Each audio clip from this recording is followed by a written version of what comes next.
রবিবার জুলাইবাড়ি দ্বাদশ শ্রেণী বিদ্যালয়ের প্ল্যাটিনাম জুবলি উৎসব ছিল। প্ল্যাটিনাম জুবলি উৎসবের সংবাদ সংগ্রহ করতে যান সাংবাদিক বিপ্লব বৈদ্য।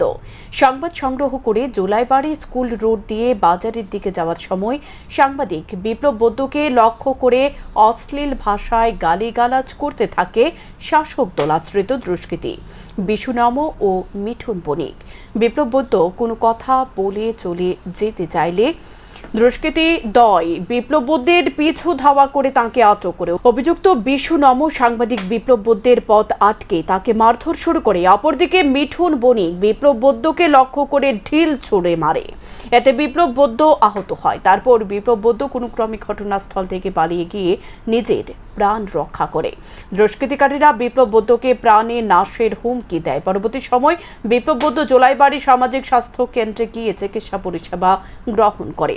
ঘটনার খবর পেয়ে শান্তিরবাজার মহকুমা সাংবাদিকরা জোলাইবাড়ি সামাজিক স্বাস্থ্য কেন্দ্রে ছুটে যায়। তারপর তারা বিপ্লব বৈদ্যকে নিয়ে বাইখোড়া থানায় যায়।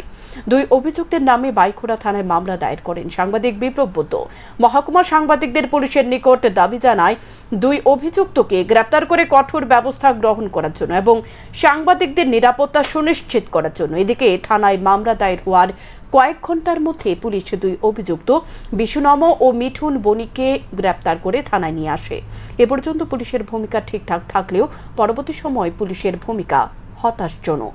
পুলিশ অভিযুক্তদের বিরুদ্ধে বেল অ্যাবল্ড ধারা মামলা লিপিবদ্ধ করে থানা থেকে ছেড়ে দেয়। দুই অভিযুক্তের মধ্যে এক অভিযুক্ত আবার খুনের দায়ে জেল খাটা আসামি। স্বাভাবিকভাবে এই ধরনের অভিযুক্তকে থানা থেকে ছেড়ে দেওয়ায় বিরূপ প্রতিক্রিয়া দেখা দিয়েছে বিভিন্ন মহলে। আজ প্রায় 5:30 নাগাদ সকালে প্রায় একটা প্রোগ্রাম ছিল জোলাইবাড়ি দ্বাদশ শ্রেণী বিদ্যালয়ে।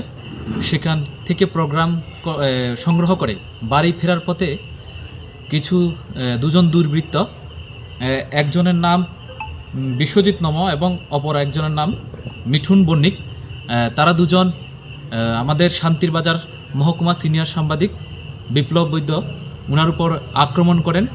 তো সেই ঘটনা নিয়ে আমরা এখন বাইখোড়া থানাতে এসেছি। বাইখোড়া থানাতে আমরা একটা মামলা করেছি দুজনের বিরুদ্ধে এবং দ্রুত তাদেরকে গ্রেপ্তার করার জন্য দাবি তুলছি। যদি তাদেরকে দ্রুত গ্রেপ্তার করা না হয় তাহলে কিন্তু আমরা বৃহত্তর আন্দোলনও গড়ে তুলতে পারি।